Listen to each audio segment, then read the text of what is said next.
Assalamualaikum warahmatullahi wabarakatuh. Kembali lagi di channel Lastris Corner.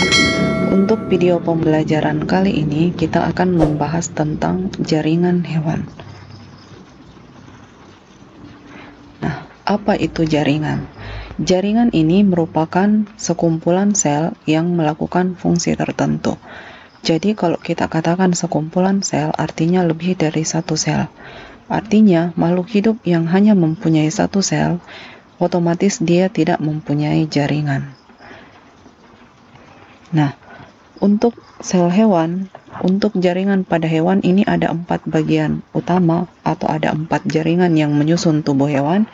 Yang pertama jaringan epitelium. Ini merupakan gambar jaringan epitelium. Selnya sangat rapat, jadi antara satu sel dengan sel yang lain itu hampir tidak ada ruang antar sel. Kemudian yang kedua, jaringan otot. Jaringan otot yang menyusun tubuh hewan ini ada 3. Ada jaringan otot jantung, jaringan otot lurik, dan jaringan otot polos. Kemudian yang ketiga adalah jaringan saraf. Jaringan saraf ini merupakan jaringan yang terbentang dari kepala hingga ke kaki, jadi dia merupakan jaringan sebagai alat komunikasi di dalam tubuh. Kemudian yang keempat adalah jaringan ikat. Jaringan ikat ini dia berfungsi sebagai pengikat dan menyatukan organ. Nah, ini merupakan gambar jaringan ikat. Jadi contohnya di sini adalah jaringan tulang. Nah, untuk video pembahasan kali ini saya hanya akan membahas tentang jaringan epitelium dan jaringan ikat. Oke, kita mulai dengan jaringan yang pertama, jaringan epitelium. Nah, jaringan epitelium ini ada kata epi. Epi itu artinya di luar atau di atas. Jadi, dari namanya ini kita ketahui bahwa jaringan epitelium ini merupakan jaringan penutup yang ada atau yang terletak pada bagian luar ataupun bagian dalam tubuh. Bagian dalam maksudnya semua organ-organ yang ada di dalam tubuh kita itu dibungkus oleh jaringan epitelium. Nah, di sini ada beberapa ciri jaringan epitelium. Yang pertama, sel-selnya rapat dan hanya sedikit ruang antar sel. Nah, di sini bisa diperlihatkan pada gambar antara satu sel dengan sel yang lain itu hampir tidak ada ruangan antar sel. Makanya salah satu cirinya di sini adalah dia sel-selnya sangat rapat. Kemudian yang kedua, regenerasinya tinggi. Jadi kemampuan memperbaiki diri itu disebut regenerasi. Artinya kalau misalnya sel-sel ini rusak, maka dia akan cepat memperbaiki dirinya, mengganti sel-selnya yang rusak dengan sel-sel yang baru. Kemudian yang ketiga, lapisan selnya selalu menghadap ke permukaan. Jadi selalu menghadap ke atas, ke bagian permukaan. Nah, untuk pembagian jaringan epitelium ini dibedakan. Yang pertama itu pembagian berdasarkan jumlah atau berdasarkan keadaan lapisan sel. Ini ada epitelium selapis atau biasa juga dikenal dengan simplex, epitelium berlapis atau disebut dengan kompleks. Nah, kemudian sedangkan berdasarkan bentuknya ini ada 3, berbentuk pipih, berbentuk kuboid atau kubus, dan berbentuk silindris atau batang. Nah, untuk epitelium selapis. Epitelium selapis berbentuk pipih squamous. Jadi di sini pembagiannya atau penjelasannya ini kita masukkan ya berdasarkan jumlah lapisan dan bentuknya. Jadi di sini untuk epitelium selapis ada yang berbentuk pipih atau disebut dengan squamous, epitelium pipih selapis. Nah, di sini dia berfungsi untuk pertukaran zat dari luar ke dalam tubuh. Contohnya di sini bisa kita temukan pada dinding alveolus paru-paru. Ini contohnya ya. Jadi dia hanya selapis dan dia berbentuk pipih. Ini ada pada dinding alveolus paru-paru. Kemudian epitelium selapis kuboid. Jadi epitelium selapis kuboid ini maksudnya jaringan epitelium hanya terdiri atas selapis kemudian berbentuk seperti kubus atau kuboid. Contohnya ini bisa kita temukan pada permukaan ovarium, Ovarium ini adalah tempat dibentuknya sel telur pada wanita. Kemudian kelenjar tiroid. Nah, kelenjar tiroid ini adalah biasa juga disebut kelenjar gondok. Kemudian ini contohnya ya. Jadi dia hanya selapis sel. Jadi hanya satu lapis sel, tapi dia berbentuk seperti kubus. Makanya namanya epitelium selapis kuboid. Kemudian yang ketiga, epitelium selapis silindris. Silindris itu artinya berbentuk seperti batang. Jadi dia juga hanya selapis, tapi dia bentuknya seperti batang. Nah, di sini dia memiliki sel goblet yang berhubungan dengan absorpsi, misalnya usus. Jadi absorpsi ini adalah penyerapan. Kenapa dia terdapat pada usus? Karena usus kita itu berfungsi sebagai tempat penyerapan sari-sari makanan. Makanya salah satu tempat ditemukannya epitelium silindris, selapis silindris itu adanya pada usus. Kemudian di sini ada yang memiliki silia, misalnya yang ada pada oviduct. Oviduct ini adalah saluran sel telur. Nah, ini modelnya ya. Jadi hanya satu lapis sel, tapi dia bentuknya panjang seperti batang. Jadi ini contohnya ya, bisa kita temukan pada usus. Jadi saluran pencernaan. Kemudian yang keempat, epitelium berlapis semu. Nah, di sini kenapa diistilahkan berlapis semu dan dimasukkan dalam epitelium selapis? Karena sebenarnya sel-sel ini hanya tersusun dari satu lapis sel saja, tapi karena letaknya atau keadaannya tidak sama tinggi, maka kelihatan seperti berlapis. Makanya kita sebut berlapis semu. Semu itu sebenarnya karena dia tidak berlapis. Jadi dia hanya terdiri satu lapis, tapi kelihatan seperti berlapis karena sel-selnya yang tidak sama tinggi. Contohnya ini kita temukan pada trakea. Trakea ini merupakan salah satu bagian dari saluran pernafasan. Nah, contoh ya, ini modelnya adalah epitelium berlapis semu. Jadi ini kelihatan seperti memang ada dua lapis atau lebih dari satu lapis, tapi sebenarnya dia hanya ada satu. Salah satu penyebabnya ini sel-selnya tidak sama tinggi. Jadi ada yang tinggi, ada yang pendek, kemudian tinggi lagi, pendek lagi. Jadi kelihatan seperti berlapis. Nah, ini bagian trakea ya. Jadi di sini ini trakea.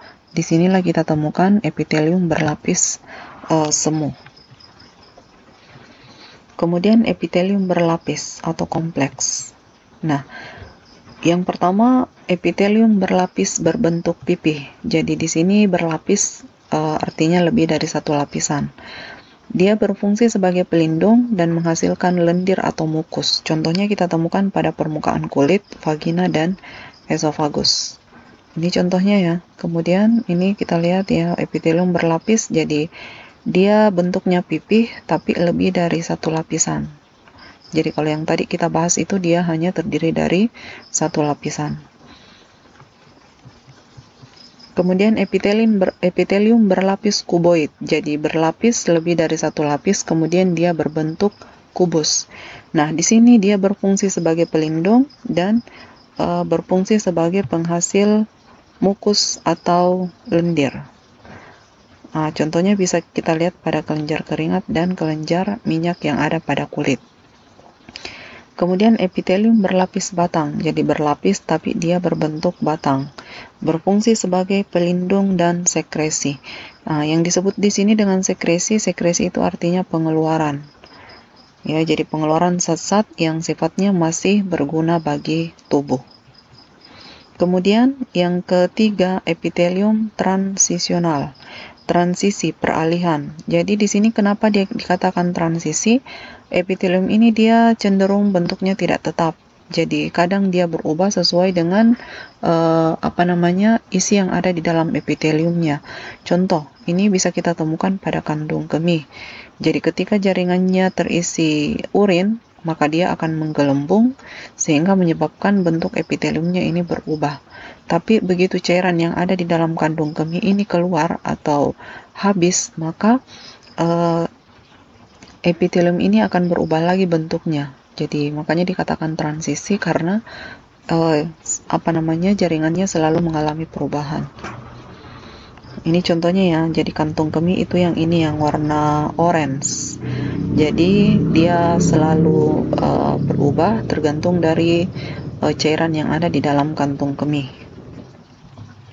Kemudian epitelium berdasarkan struktur dan fungsi. Yang pertama, ada yang kita sebut dengan jaringan epitelium penutup. Nah, epitelium penutup ini berfungsi untuk melapisi permukaan tubuh dan jaringan yang lain. Jadi, namanya saja penutup ya, jadi dia menutupi jaringan tubuh dan permukaan tubuh yang lain. Kemudian, terdapat pada permukaan tubuh, permukaan organ, dan melapisi rongga. Jadi permukaan tubuh itu misalnya pada kulit itu terdapat jaringan epitelium, kemudian di permukaan organ, jadi di hati, di jantung, di apalagi namanya, di lambung, usus, itu semuanya terdapat jaringan epitelium. Kemudian melapisi rongga, jadi ini antar rongga juga kita temukan adanya jaringan epitelium, makanya disebut sebagai epitelium penutup. Kemudian yang kedua, berdasarkan fungsinya itu ada epitelium kelenjar. Nah, epitelium kelenjar ini merupakan dia disusun oleh sel-sel khusus yang menghasilkan sekret atau cairan. Jadi sekret ini berupa cairan atau getah cair. Nah, kelenjar pada tubuh manusia itu ada dua. Ada yang disebut dengan kelenjar eksokrin dan ada kelenjar endokrin. Nah, kita lihat ya perbedaannya antara kelenjar eksokrin dan kelenjar endokrin. Kelenjar eksokrin ini merupakan kelenjar yang memiliki saluran pengeluaran untuk mengeluarkan hasil sekresinya. Jadi contohnya di sini sekresinya atau sekretnya itu berupa enzim, keringat, dan air ludah. Jadi mungkin yang kalian tahu betul di sini adalah keringat dan air ludah. Nah, enzim ini merupakan suatu zat kimia, dia fungsinya salah satu untuk mempercepat reaksi kimia. Jadi, dia merupakan dia dihasilkan oleh kelenjar eksokrin yang ada di dalam tubuh kita. Nah, yang dimaksud di sini memiliki saluran pengeluaran itu dia mempunyai saluran khusus untuk mengeluarkan. Jadi contoh keringat. Keringat ini akan keluar pada kelenjar keringat. Dia tidak akan keluar di bagian lain. Demikian juga dengan air ludah. Air ludah ini akan keluar dari kelenjar air ludah yang ada di dalam mulut. Nah, kemudian kelenjar endokrin. Kelenjar endokrin ini biasa juga kita sebut dengan kelenjar buntu. Nah, kenapa dia disebut kelenjar buntu? Buntu itu tidak ada saluran. Jadi dia tidak mempunyai saluran pengeluaran untuk mengeluarkan sekretnya. Sehingga kalau misalnya dia mengeluarkan sekretnya, maka hasil sekresinya ini akan langsung masuk ke dalam aliran darah. Ya, makanya dia disebut sebagai kelenjar buntu.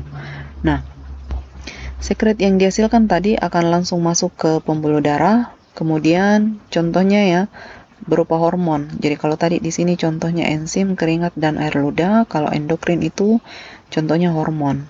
Hormon ini nanti akan kita bahas tersendiri ya. Dia merupakan zat kimia di dalam tubuh. Dia membantu proses pertumbuhan, mengatur reproduksi, tingkah laku. Ya. Kemudian contohnya kelenjar endokrin adalah kelenjar tiroid, kelenjar adrenal, ini ada banyak ya. Ada banyak kelenjar endokrin. Nah, ini juga nanti kita akan bahas tersendiri mengenai kelenjar endokrin. Yang perlu diingat di sini perbedaannya itu ada tidaknya saluran pengeluaran. Jadi kalau eksokrin dia memiliki saluran pengeluaran, sedangkan kalau endokrin tidak memiliki saluran pengeluaran. Oke, itu untuk jaringan epitelium. Saya masuk ke jaringan ikat atau jaringan penguat. Nah, dari namanya jaringan ikat artinya dia mengikat dan menyatukan organ. Kemudian penguat jadi sekaligus sebagai jaringan penguat. Jaringan ini juga selalu berhubungan atau menghubungkan antara satu jaringan dengan jaringan lainnya atau organ. Fungsi jaringan ikat yang pertama, melekatkan satu jaringan ke jaringan yang lain. Yang kedua, membungkus organ-organ. Kemudian yang ketiga, mengisi rongga di antara organ. Yang keempat, menghasilkan imunitas. Di sini salah satunya ya, jadi ada mengisi rongga di antara organ. Jadi yang akan kita bahas nanti mengenai jaringan ikat atau jaringan penguat ini, salah satunya itu adalah darah. Jadi dia bisa menghasilkan imunitas. Komponen jaringan ikat. Jadi di sini ada 3 komponen yang akan kita bahas untuk jaringan ikat. Yang pertama sel, kemudian serabut, dan zat dasar. Untuk sel, ada 5 macam penyusun sel jaringan ikat. Jadi ada fibroblast. Fibroblast ini dia membuat protein atau mensintesis protein. Kemudian protein ini disekresikan atau dikeluarkan pada serabut yang membutuhkan. Kemudian yang kedua, makrofag. Jadi ada kata makro dan fag. Jadi makro ini artinya besar. Fag ini sebenarnya dari kata fagosit. Fagosit itu merupakan pemakan, jadi bukan pagosip ya, bedakan. Jadi yang saya maksud di sini adalah fagosit. Jadi fagosit ini artinya makan. Nah, ini merupakan sel yang bentuknya tidak beraturan, dia terletak dekat dengan pembuluh darah, dan jika ada luka maka sel ini akan bergerak ya. Jadi sel ini akan bergerak, tujuannya apa? Dia akan mengambil benda asing yang ada pada luka tersebut. Kemudian yang ketiga, sel mas. Sel mas ini adalah sel yang memproduksi heparin. Heparin ini merupakan pencegah pembekuan darah, dan histamin yang berfungsi menjaga permeabilitas kapiler darah. Jadi maksud heparin ini contohnya begini ya, misalnya dalam hal untuk mencegah terjadinya pembekuan darah, itu kita diberikan heparin. Contohnya pada pasien yang akan melakukan cuci darah, pasien ginjal ya yang akan melakukan cuci darah, itu darahnya terlebih dahulu diberikan heparin untuk mencegah terjadinya pembekuan, jadi darahnya akan mengalir. Kalau tidak diberikan heparin, maka darah bisa membeku. Kemudian histamin, dia menjaga permeabilitas kapiler darah. Jadi permeabilitas itu supaya kapiler darah ini tetap istilahnya apa ya, elastis ya, semacam elastis. Kemudian sel lemak. Sel lemak ini adalah sel yang jaringan atau sel yang berfungsi untuk menyimpan lemak. Jadi pada tubuh itu ada jaringan yang disebut dengan jaringan adiposa. Jaringan ini memang dispesialisasikan untuk menyimpan lemak. Dan yang kelima itu untuk sel adalah leukosit. Leukosit ini adalah sel darah putih. Jadi yang mana kita ketahui sel darah putih ini merupakan pertahanan tubuh. Ya, jadi dia masuk dalam salah satu sistem imun. Oke, masih jaringan ikat ya. Bagian yang kedua ada serabut. Jadi ini penyusun jaringan ikat. Serabut ini ada 3, ada serabut kolagen, serabut elastin, dan serabut retikulum. Nah, untuk serabut kolagen ini biasa disebut dengan serabut putih. Kenapa disebut serabut putih? Karena dia berwarna putih. Jadi dia berfungsi memberikan kekuatan dan keregangan, misalnya tendon atau urat. Jadi tendon ini merupakan penghubung antara otot dengan tulang. Jadi otot bisa menempel pada tulang itu karena ada tendon, yaitu serabut kolagen. Kemudian serabut elastin disebut dengan serabut kuning karena dia berwarna kuning. Dari namanya elastin, dia sifatnya elastis. Contohnya ligamen. Ligamen ini adalah penghubung antara tulang dengan tulang. Jadi contohnya ini bisa kita temukan di persendian ya, ada ligamen. Di situ menghubungkan antara satu tulang dengan tulang yang lain. Contoh misalnya yang ada di siku. Nah, di situ ada ligamen supaya tulangnya tetap terhubung atau tersambung. Kemudian yang ketiga, serabut retikulum. Nah, serabut retikulum ini dia berfungsi untuk menghubungkan jaringan ikat dengan jaringan ikat yang lain. Retikulum ini bentuknya seperti jala. Nah, yang ketiga, penyusun jaringan ikat itu adalah zat dasar. Zat dasar ini dia berperan mengisi ruang antar sel dan serabut dari jaringan ikat. Nah, kemudian macam-macam jaringan ikat. Ini ya, ada 2, jaringan ikat longgar dan jaringan ikat padat. Jadi ada 2 macam. ada yang disebut dengan jaringan ikat biasa dan jaringan ikat khusus. Untuk jaringan ikat biasa ini terbagi lagi menjadi dua, jaringan ikat longgar dan jaringan ikat padat. Nah, kenapa dikatakan ikat longgar? Karena susunan seratnya longgar, ya, artinya tidak padat. Sedangkan kalau dia jaringan ikat padat, itu struktur susunan seratnya itu padat, makanya disebut jaringan ikat padat. Untuk jaringan ikat khusus ini ada jaringan tulang rawan, terbagi menjadi 3 untuk tulang rawannya, tulang rawan hialin, tulang rawan fibrosa, dan tulang rawan elastis. Untuk tulang rawan hialin, dia membentuk sebagian besar rangka embrional. Jadi ini pada saat masih tulang-tulang kita masih bersifat muda, ya, masih embrional.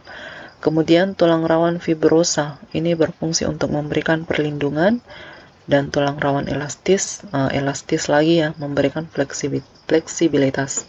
Contohnya telinga. Jadi pada telinga itu dia tulang rawan, sifatnya elastis. Jadi makanya telinga ini biar kita lipat, dia tidak bakalan patah karena dia penyusunnya adalah tulang rawan. Jadi tulang rawan itu merupakan tulang yang sifatnya elastis. Jadi ada beberapa bagian tubuh kita itu yang dari kecil sampai kita mati itu dia berupa tulang rawan. Sedangkan beberapa yang lain itu biasanya pada saat kita masih kecil dia berupa tulang rawan, tapi setelah kita tumbuh dewasa maka dia akan berubah menjadi tulang keras. Nah, yang kedua itu adalah jaringan tulang keras atau biasa disebut dengan tulang sejati atau osteon. Nah, kalau dibandingkan dengan tulang rawan, ini lebih keras, ya, karena matriksnya itu mengandung serabut kolagen. Nah, di sini yang ketiga adalah jaringan darah. Jaringan darah ini terdiri atas sel darah dan plasma darah. Jadi sel darah ini ada di dalam plasma darah. Yang disebut dengan plasma darah ini adalah cairan. Biasanya dia berwarna agak kekuningan. Kemudian sel darah ini kita temukan itu di dalam plasma darah. Yang keempat, jaringan limfa atau getah bening. Ini merupakan salah satu pertahanan tubuh juga, merupakan bagian dari darah, tapi dia keluar dari pembuluh darah. Inilah yang dikumpulkan, kemudian dia dibawa ke pembuluh getah bening, disebut jaringan limfa. Oke, sekian untuk pembahasan jaringan epitelium dan jaringan ikat. Kita ketemu lagi dengan video pembelajaran selanjutnya tentang jaringan otot dan jaringan saraf. Semoga penjelasannya bermanfaat. Jangan lupa like, comment, and subscribe. Sekian, ya. Assalamualaikum warahmatullahi wabarakatuh.